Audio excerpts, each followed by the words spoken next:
Hello friends, कैसे हैं आप सब। आज की जो कहानी मैं लेकर आई हूँ ये कहानी है दिल्ली की एक सच्ची घटना है कि एक लड़की होती है और जिसकी शादी एक इंजीनियर से कर दी जाती है। तो जब उनका एक अपना ऑफिस मतलब इंजीनियर जो था वो तो एक कंपनी में जाता था और जो लड़की थी वो 12th पास थी और वो एक वो चलाती थी अपना मतलब कंप्यूटर का सेंटर चलाती थी। तो जब उन दोनों का रोज़ रास्ते से निकल कर जाते थे तो दोनों एक साथ ही जाते थे। लड़का कंपनी में चला जाता था और लड़की अपने सेंटर पर चली जाती थी। तो जब वो जाते थे तो रास्ते में एक रेड लाइट पड़ती थी और उस रेड लाइट पर उन्हें रोज़ाना एक बच्चा मिलता है। और वो बच्चा कभी तो उनके साथ बैलून बेचता है, कभी वो बच्चा पेन बेचता है और कभी वो बच्चा मतलब गुलाब के फूल बेचता है।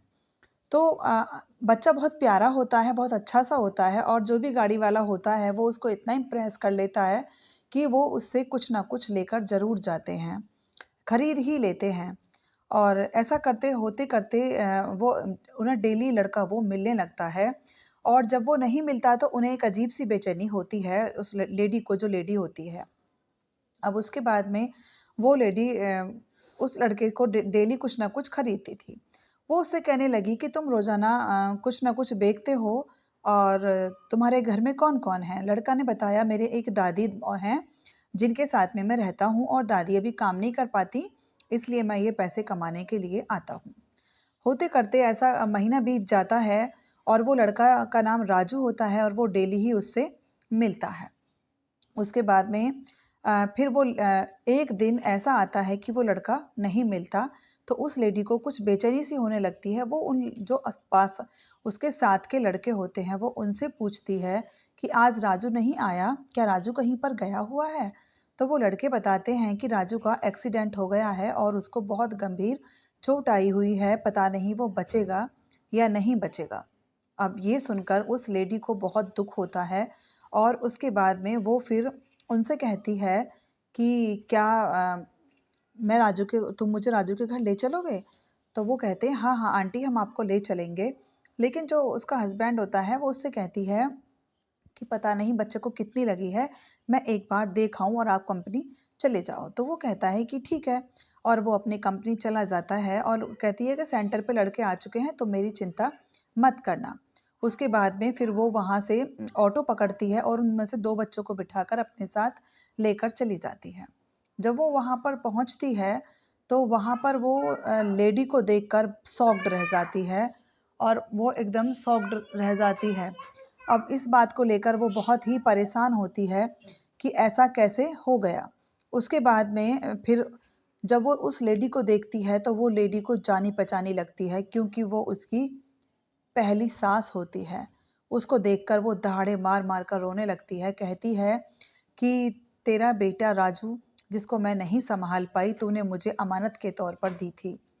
ऐसा कहकर वो वहाँ से चली मतलब कहती है मुझे हॉस्पिटल ले चलो और वो दोनों हॉस्पिटल में जाती हैं और दिल्ली में ही हॉस्पिटल होता है, वहाँ पर वो हॉस्पिटल पहुँच जाती हैं। तो डॉक्टर्स कहते हैं कि बचना बड़ा नामुमकिन है क्योंकि राजू के सिर में बहुत ज़्यादा गंभीर चोट आई है।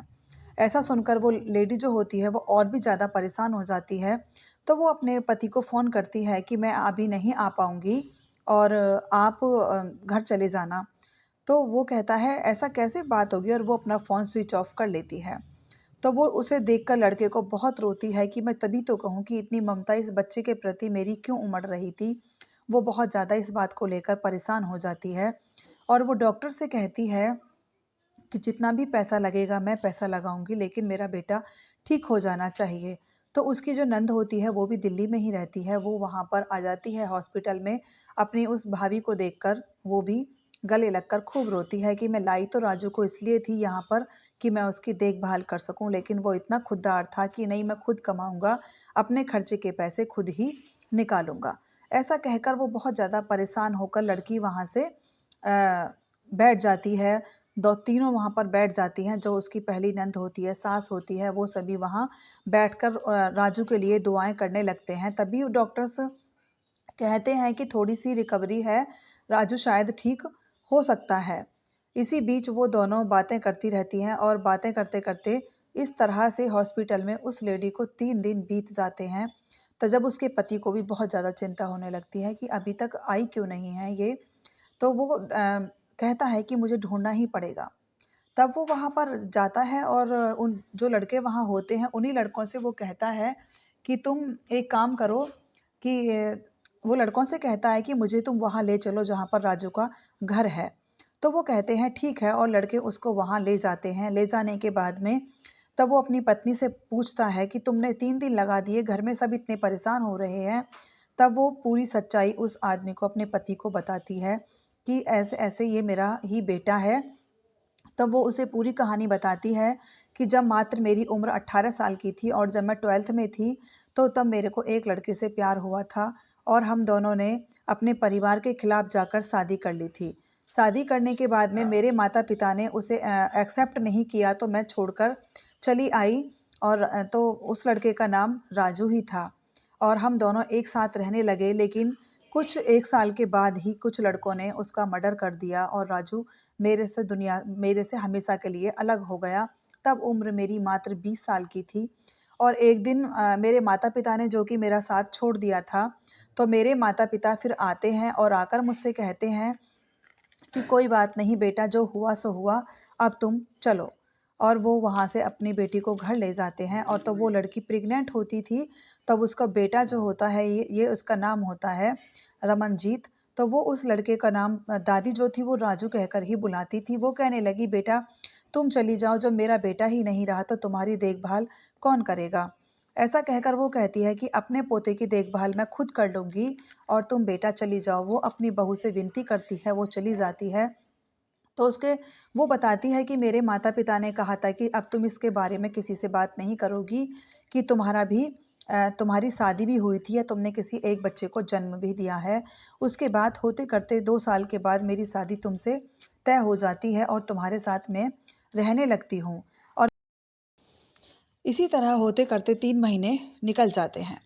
तो जब वो अपने घर में अपने बेटे के साथ होती है, तभी उसकी वहाँ पर दरवाज़ा नॉक किया जाता है, तो उसकी सास, पति और उसकी नंद जो अब थे इस टाइम पर, वो तीनों आ जाते हैं और आकर उससे बात करते हैं। तब वह कहती है कि मुझे इस बच्चे को भी अपने साथ रखना है, क्योंकि अगर राजू ज़िंदा होता तो मैं इसको वहाँ पर छोड़ देती, लेकिन राजू भी ज़िंदा नहीं है, तो इसकी देखभाल कौन करेगा? तो इस तरह से फिर वो कहते हैं कोई बात नहीं, चलो अब एक काम करते हैं कि हम इस बच्चे को भी रख लेंगे, अब तुम चलो हमारे साथ घर चलो। तो वो लड़का भी इतनी समझदारी दिखाता है और फिर अपने साथ वो दोनों को ले जाता है। और कुछ दिन के बाद में फिर उसको एक बेटा पैदा होता है और कुछ साल के बाद एक बेटी और पैदा होती है। तो उनके वो 3 बच्चे होते हैं। 3 बच्चों के साथ में अपनी फैमिली को वो खुशनुमा बिताते हैं और उनके बीते हुए अतीत को तीनों ही भूल जाते हैं और अपने जीवन को सार्थक बनाते हैं। अगर मेरी कहानी अच्छी लगी है तो प्लीज़ मेरे चैनल को सब्सक्राइब कीजिएगा और लाइक कीजिएगा, कमेंट भी कीजिए। Thank you and have a nice day.